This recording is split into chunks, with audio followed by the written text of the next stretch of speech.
नमस्कार मित्रांनो, लग्न तर होईलच प्रेम या मालिकेच्या आजच्या भागाच्या व्हॉइस ओव्हर रिव्ह्यू मध्ये मी संदीप तुम्हा सर्वांचं पुन्हा एकदा स्वागत करतो. तर कालपर्यंत आपण बघितलं होतं की रम्याने पार्टसाठी सिलेमन कॉफी बनवून आणले असते आणि त्यावेळेस काव्याने तिच्या तोंडावरती कॉफी देत फेकली नसते, हातात देत म्हटले असते तिला की तू इथून निघून जा, माझं नवरा मी बघून घेईल. आणि मग नंदिनीकडनं तिने कॉफी कशी बनवायची ती शिकून घेतली असते आणि मग तीच कॉफी बनवून ती स्वतःच्या हाताने पार्टला द्यायला आली असते. आणि कालपर्यंत पार्थने ती टेस्ट केली आणि आज बघूया त्यांनी काय रिॲक्शन दिली. तर मालिका सुरू होते त्यावेळेस तो एकदम रिॲक्शन देतो घाणेरडी. तो म्हणतो ही कॉफी आहे, अशी कॉफी मी आतापर्यंत कधी पिली नाहीये. यात दूध कुठे, पाणी कुठे, ते सिलेमन कुठे, काहीच कळत बारगणी. छी छी, इतकी घाणेरडी कॉफी. असं रिॲक्शन ऐकल्यानंतर काव्याच्या डोळ्यातनं पाणी यायला लागतं आणि मग पार्थ उडतं बिचारा आणि तिला सॉरी म्हणतो. अरे मी तुमची मदत करत होतो असं तो तिला म्हणतो सुद्धा. मात्र तिला वाटतं की आता हा मी रडते म्हणून माझं समाधान व्हावं म्हणून खरं म्हणजे खोटं खोटं बोलतोय बाबा. मात्र तो म्हणतो असं काही नाही काव्या, मी तुमची शपथ घेऊन सांगतो कॉफी एकदम सॉलिड झाली आहे. अशी कॉफी मी आत्तापर्यंत कधीही पिली नाही. या तुमचं प्रेम होतं ना, इतकी छान झाली कॉफी. आता मला वाटतं ना, या कॉफीच्या बदल्यात किंवा तुम्ही जी मला ट्रीट दिली त्या बदल्यात मी तुमच्याकडे सुद्धा काहीतरी केलं पाहिजे. ती म्हणते पार्थ देशमुख, तुम्ही काय करणार आता? तो म्हणतो मी तुमच्या नावाचं टॅटू काढू हातावर. आणि असं बोलल्यानंतर मात्र तिला आठवतो जीवा. मागे जीवाने सुद्धा छातीवर काव्याचं नाव लिहिलेलं टॅटू काढला होता आणि मग त्याने स्वतः ते जाळून घेतलं होतं. तुम्ही तो भाग बघितला असेलच. ते आठवल्यानंतर मात्र ती जाम ओढते. काय वेळ बी लागला काय? अहो टॅटू म्हणजे परमनंट असतो आणि पुन्हा काढायला जाताना जाळ वगैरे असं ती बोलते, लगेच थांबते. कारण तिला वाटतं मी इथे बोलता बोलता जीवाबद्दल बोलून जाते काय. मात्र पार्थ म्हणतो नाही मी असंच बोललो होतो, टेन्शन घेऊ नका, मी असं काही करत नाही आहे. मग मात्र ती रूमच्या बाहेर येते आणि डायरेक्ट पोहोचते किचनमध्ये.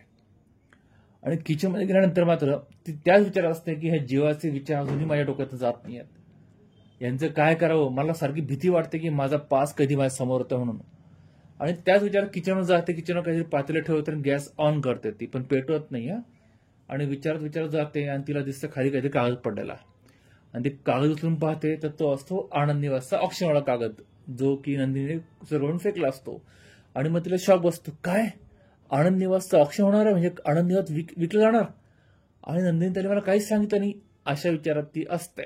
दुसरीकडे मात्र आपण हे बघितलंय की नंदिनी त्या ऑप्शन ठिकाणी गेली असते आणि तिथे भास्कर काकाला अगदी हातपाय जोडून त्याला म्हणत असते की माझं आनंद निवास प्लीज विकू नका, माझ्या हातात द्या, मी वाटेल ते करायला तयार आहे, दुसरं काही तुम्ही सांगा मी ते करायला तयार आहे.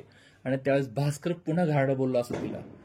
तो म्हणतो की तुझ्या नवऱ्याला मी तेच म्हटलं होतं, दुसरंच मागितलं होतं, पण त्याने माझ्यावर हात उगारला. आता मी काय तुला आनंद परत देत नाही.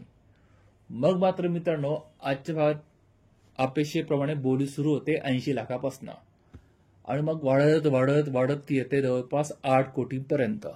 आणि मग तो ऑप्शनला माणूस 8 कोटी 1, 8 कोटी 2, 8 कोटी 3 म्हणणार, तेवढ्या तिकडे नावाचं 10 कोटी. आणि जेव्हा येतो, जेव्हा हातामध्ये ते आनंद निवासचं मॉडेल असतं ते पण त्याने नीट केलं असतं काय. आणि ते आल्यानंतर मात्र त्याला बघून भास्कराला काही विश्वास बसत नाही, हा इथं आलाच कसा काय. तो जीवाला म्हणतो पण तू इथे कसं काय आलाय. जीवा म्हणतो म्हणजे काय, हे ऑप्शन आहे ना, ऑप्शनमध्ये मी येऊ शकतो, मला कोण अडवणार आहे ना, का या प्रॉपर्टीत काही गडबड आहे असं म्हणतो तो आणि समोरच्या लोकांना कन्फ्युज करतो. मग भास्कर म्हणतो नाही नाही, प्रॉपर्टीत काय गडबड आहे, प्रॉपर्टी एकदम भारी आहे. लोकांनी मात्र कन्फ्युज झाले असते मित्रांनो. जीवा बोलल्यामुळे लोक खूप कन्फ्युज झाले असतात.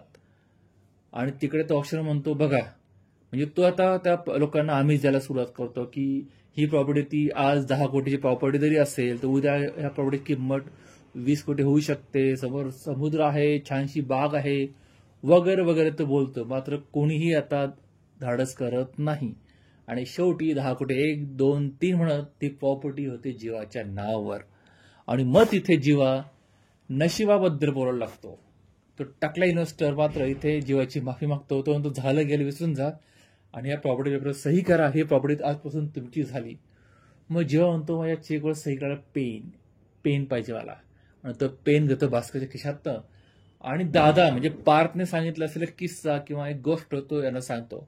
तो म्हणतो नशीब, माझ्या दादाने गोष्ट सांगितली, नशीब असं आहे ना की एका क्षणात राजा आणि दुसऱ्या क्षणात रंग पण करू शकतात. आणि तुम्ही बघा ना, आज मला स्वतः सांगताय की पेपरवर सह्या करा, हेच हात जे हात तुम्हाला आधी माफी मागत होते, आनंद दिवस परत देणार होते, विनंती करत होते, भीक मागत होते अक्षरशः, आज त्याच भीक मागण्या हाताला तुम्ही म्हणता सही करा. म्हणजे बघा नशीब किती परटलंय. त्यामुळे लक्षात ठेवा, तुमची मजुरी, तुमचा शहाणपणा तुमच्यापाशी ठेवायचा, हे जीवाच्या नादी बिलकुल लागायचं नाही. असं म्हणत तो त्या चेकवर सही करतो आणि त्या भास्करच्या तोंडात अक्षरशः फेकून मारायला देतो तो. मग मात्र जीवा नंदिनीकडे पाहत खुश होतो. पण नंदिनी टेन्शनमध्ये की हे 10 कोटी आणले कुठून. ती मनात विचार करते, जीवाचं हल्ली वागणं असं आहे ना की मला आनंदपेक्षा टेन्शन जास्त येत आहे. आणि तेवढ्यात टाळ्या वाजवत वाजवत भास्कर पण समोर येतो आणि तो म्हणतो, जीवा तू मूर्खच आहे, मूर्ख. तुला कळलं नाही, तू 8 कोटी जागा 10 कोटीला घेतली आहे. आणि सगळ्यात मोठा ट्विस्ट असा आहे की आता ही जागा गव्हर्नमेंटने घेतली आहे आणि तिथे ते हॉस्पिटल बांधणार आहेत. मग जीवा हसायला लागतो. तो म्हणतो, भास्कर म्हाताऱ्या, तुला कळत कसं नाही रे, तुझा गेम झाला रे भास्कर. भास्करला कळतच नाही काय चाललंय ते. मग तो शिट्टी वाजवतो आणि तिथे येतात ते आपले महाजनी काका उर्फ सरपोतदार ऑफिसर. आणि भास्करला जीवा म्हणतो, हे जे दिसतात ना, हेच आहेत माझा माणूस. हा गव्हर्नमेंटचा नाही तर माझा माणूस म्हणजे मी, जीवा सरकार. तुला काय वाटलं होतं, तू आतापर्यंत मला बिझनेसमॅन म्हणजे यशस्वी बिझनेसमॅन विक्रम देशमुखाचा एक बिना आकल्याचा मुलगा समजत होता. आज त्याच बिना आकल्याच्या मुलाने तुला तोंडाला पाडलं रे म्हाताऱ्या. तुला काय वाटलं, अरे हे सगळं प्लॅन होतं, प्लॅन ऑक्शन करण्यासाठी हा प्लॅन केला होता मी. आणि मग त्यावेळेस त्या म्हाताऱ्याचा म्हणजे भास्करचं तोंड पडल्याहून पडतं मित्रांनो, असं म्हणूया आपण की पार ते जमिनीला लागतंय. त्या भास्करला काही कळत नाही आपण काय करून बसलोय म्हणून ते आपण ह्या जीवाच्या याच्यात अडवलो.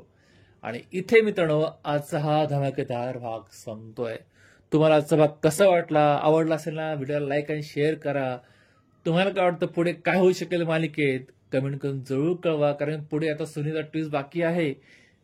तो व्हिडिओ जीवा आणि काव्याचा तिच्या कॅफेतला व्हिडिओ लवकरच मालिकेला देणार आहे. आणि त्यानंतर मालिकेत जी धमाका होईल ना, बाप रे बाप, ते बघायला खूपच मजा येईल. पण त्याकरता पुढचा भाग बघण्यासाठी चॅनल सबस्क्राईब करून बेल आयकॉन जरूर प्रेस करा. भेटूया पुढच्या भागात, तोपर्यंत काळजी घ्या.